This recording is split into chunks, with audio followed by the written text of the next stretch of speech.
चलिए, तो सबसे पहले जो है इलेक्ट्रोस्टैटिक चैप्टर के में हम आगे बढ़ते हैं।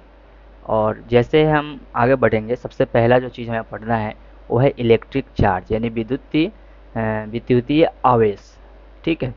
अब इसमें क्या है कि जब आप सबसे पहले इस चैप्टर में आगे बढ़ते हो, तो चैप्टर में आगे बढ़ने से पहले जो चीज़ आपको जानना है, सीखना है, वो चीज़ को मैं आपको डिटेल में सबसे पहले समझा देता हूँ, ताकि जो है आपको कोई दिक्कत परेशानी नहीं होगा। ठीक है।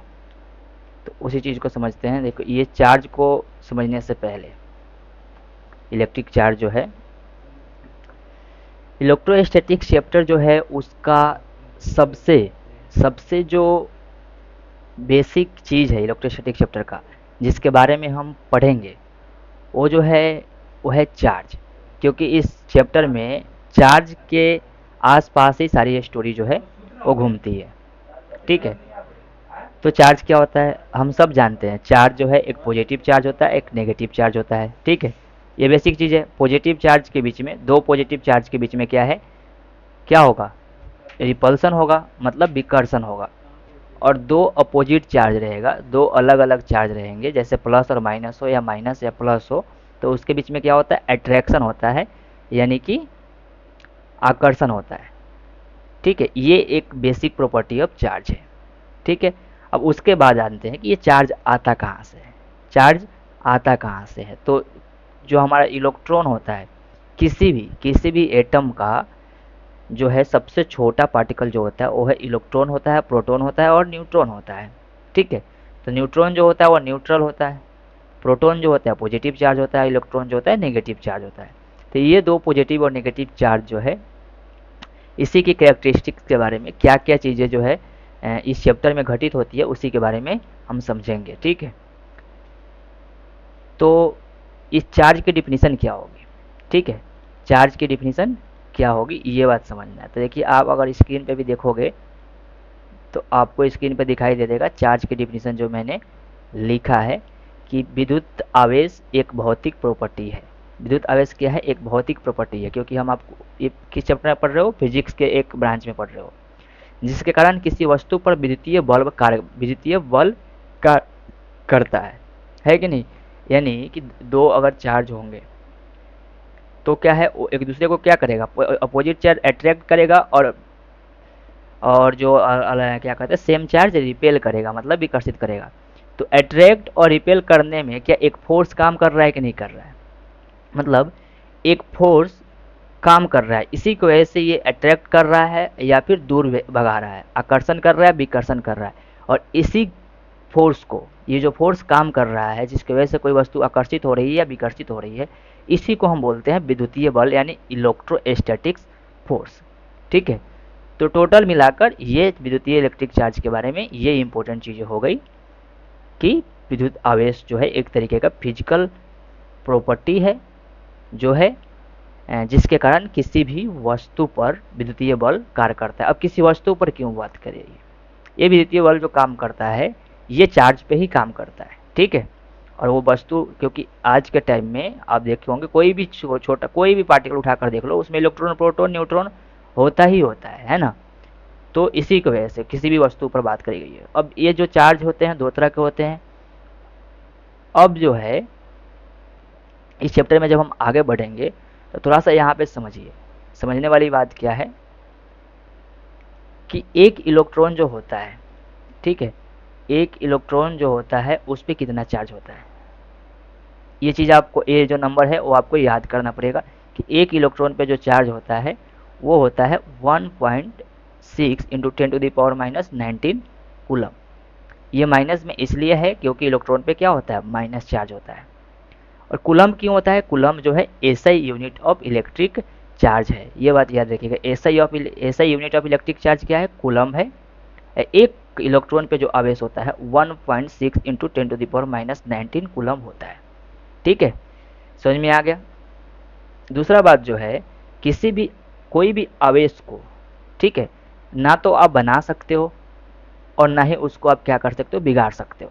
यानी ना तो आप मेड कर सकते हो, ना ही आप उसको डिस्ट्रॉय कर सकते हो। तो फिर क्या कर सकते हो, तो आप ट्रांसफ़र कर सकते हो एक बॉडी से दूसरे बॉडी में आप क्या कर सकते हो, इलेक्ट्रॉन को या चार्ज को ट्रांसफ़र कर सकते हो। ठीक है, ये बात समझ में आ गई कि विद्युत आवेश कैसे उत्पन्न होता है। तो विद्युत आवेश उत्पन्न होता है एक बॉडी से दूसरे बॉडी में हम क्या होता है, इलेक्ट्रॉन को या प्रोटॉन को ट्रांसफ़र करते हैं।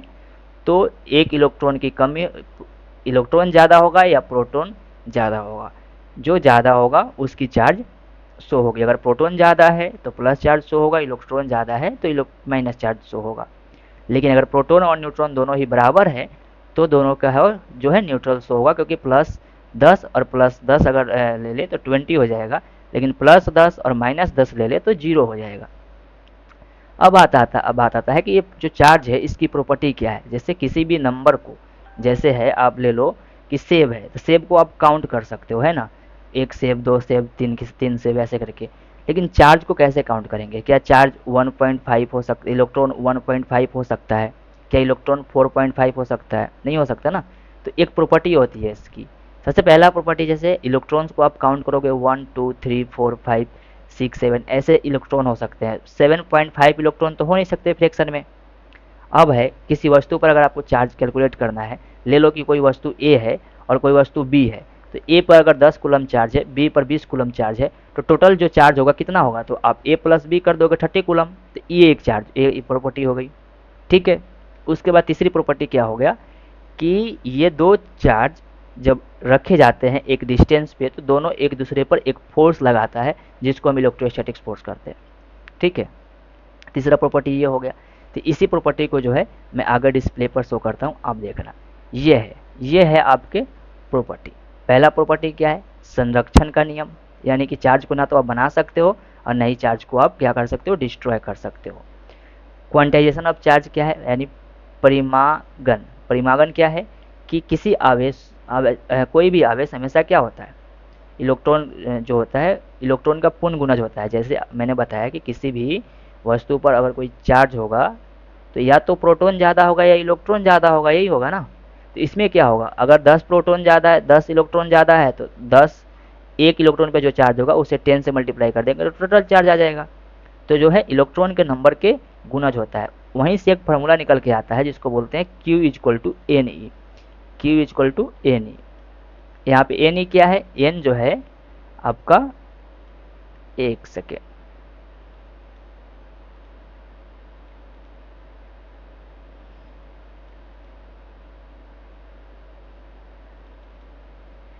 इसको मैं थोड़ा हाईलाइट करता हूँ ताकि आपको क्लियरली दिखाई देगा।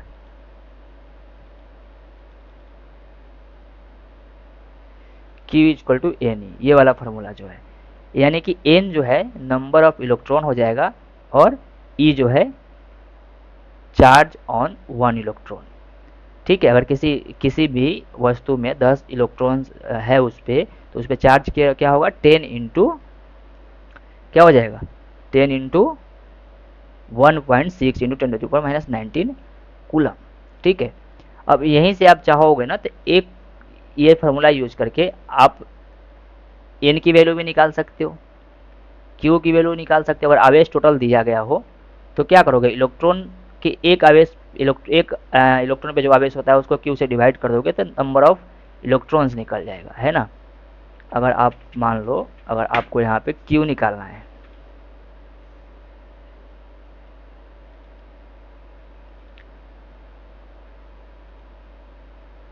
अगर यहाँ पे क्यू निकालना होगा आपको, तो आप क्या करोगे, एन को ई से मल्टीप्लाई कर दोगे। बट यहाँ पे अगर एन निकालना हो तो क्यू को ई से क्या कर दोगे, डिवाइड कर दोगे। समझ में आ गया? तो ये बात है। एडिटिव प्रॉपर्टी क्या हुआ, जैसे कि अभी मैंने बताया कि एक वस्तु पे 5 कूलम का आवेश है, दूसरे वस्तु पर 10 कूलम का आवेश है, तो दोनों को प्लस करोगे तो दोनों टोटल आवेश निकल जाएगा। तो इसी को बोलते हैं एडिटिव प्रॉपर्टीज, यानी कि कौन सा गुण, आयोज्य गुण बोल दीजिए हिंदी में। ज़्यादातर है जो हेडलाइंस है उसे आप इंग्लिश में ही याद रखें, ज़्यादा बेटर होगा। ठीक है, और तीसरा जो है सबसे लास्ट जो है बल उत्पन्न करता है। कैसा बल? तो इलेक्ट्रोस्टैटिक फोर्स। तो टोटल जो है चार्ज के बारे में आपका यही है। तो अभी तक जो आपने पढ़ा उसको मैं एक रिवाइज कर देता हूँ। इलेक्ट्रोस्टैटिक्स चैप्टर में हमने पढ़ा इलेक्ट्रोस्टैटिक्स क्या होता है, उसके बाद इस चैप्टर के अंदर क्या क्या कवर करना है। पहला पॉइंट हमने इसमें कवर कर लिया जो है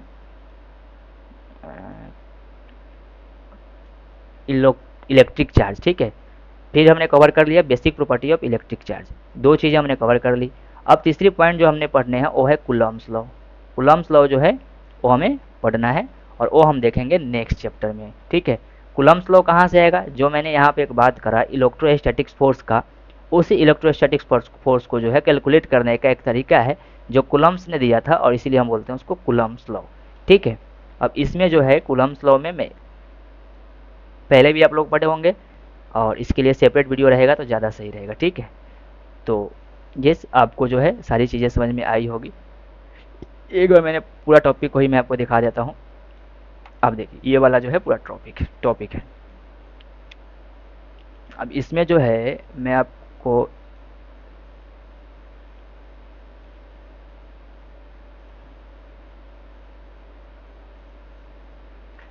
अब यहाँ पे जो चीज़ समझाई गई है आपको, ये बेसिक चीज़ है ना, basic cheese in the sense कि आप इसे पीछे से पढ़ते आ रहे हैं, ठीक है। तो यहाँ पे ज़्यादा चीज़ें जो है आपको इजीली समझ में आ गई होगी, लेकिन आगे जो चीज़ें पढ़नी है वो बिल्कुल ही क्या है, डिफरेंट है, नई चीज़ें हैं, है ना। तो उसके लिए आपको खुद से क्या है चैप्टर को पढ़ना है, क्वेश्चंस को पढ़ना है, और जो मैं लेक्चर बना रहा हूँ उस लेक्चर को आपको सुनना है। कोशिश करिए बाई लैंग्वेज लेकर चले, इंग्लिश और हिंदी दोनों को लेकर चले। जो टॉपिक्स हैं उसको आप इंग्लिश में याद रखें, ज़्यादा बेटर रहेगा। अंदर की जो लैंग्वेज है अगर आप उसको इंग्लिश में नहीं कर सकते तो आप उसे हिंदी में पढ़ सकते हैं, कोई दिक्कत नहीं है, ठीक है। ओके, मिलते हैं नेक्स्ट वीडियो में।